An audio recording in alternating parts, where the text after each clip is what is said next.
বিসমিল্লাহির রহমানির রহিম।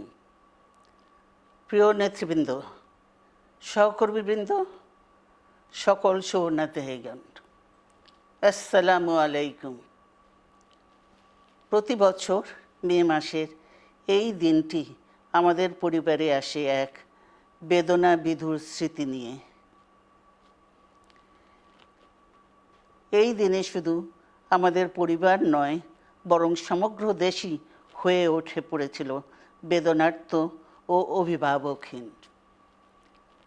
আমাদের প্রিয় মাতৃভূমি বাংলাদেশের জন্মের সাথে জড়িয়ে থাকা এক অবিচ্ছেদ্য নাম শহীদ প্রেসিডেন্ট জিয়াউর রহমান, যে চট্টগ্রাম থেকে স্বাধীনতার ঘোষণা করে তিনি এ দেশের সাথে তার নাম অবিচ্ছেদ্য করেছিলেন।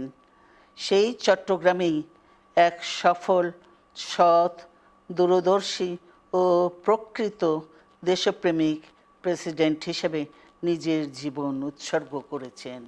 এদেশে গণতন্ত্র, স্বাধীনতা, সংবাদপত্র ও বিচার বিভাগের স্বাধীনতা, স্বনির্ভরতা ও উন্নয়ন এবং নিজস্ব জাতীয়তাবাদ সৃষ্টির অনন্য রূপকার শহীদ জিয়া, যে গণতন্ত্র প্রতিষ্ঠা আর সার্বভৌমত্ব রক্ষার লড়াইয়ে তিনি শাহাদাত বরণ করেছেন, সেই গণতন্ত্র নিরবচ্ছিন্ন যাত্রা আজও বাধাগ্রস্ত হচ্ছে প্রতি পদে পদে।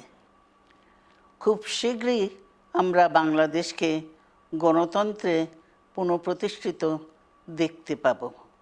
এই হোক শহীদ জিয়ার শাহাদাত বার্ষিকীতে আমাদের অঙ্গীকার। এই লক্ষ্যে সুশৃঙ্খলভাবে এগিয়ে চলার জন্য আমি বিএনপির সকল পর্যায়ের নেতা কর্মী ও দেশবাসীর প্রতি আহ্বান জানাচ্ছি। মনে রাখবেন, সবার জন্য গণতন্ত্র ও উন্নয়নের মাধ্যমে সকল সমস্যার সমাধানের যে রাজনীতি শহীদ জিয়া রেখে গেছেন, তা বাস্তবায়নের মাধ্যমে তার প্রতি শ্রদ্ধা জানাতে হবে। আমরা তার বিদায়ী আত্মার মাগফিরাত কামনা করছি। আল্লাহ হাফেজ। বাংলাদেশ জিন্দাবাদ।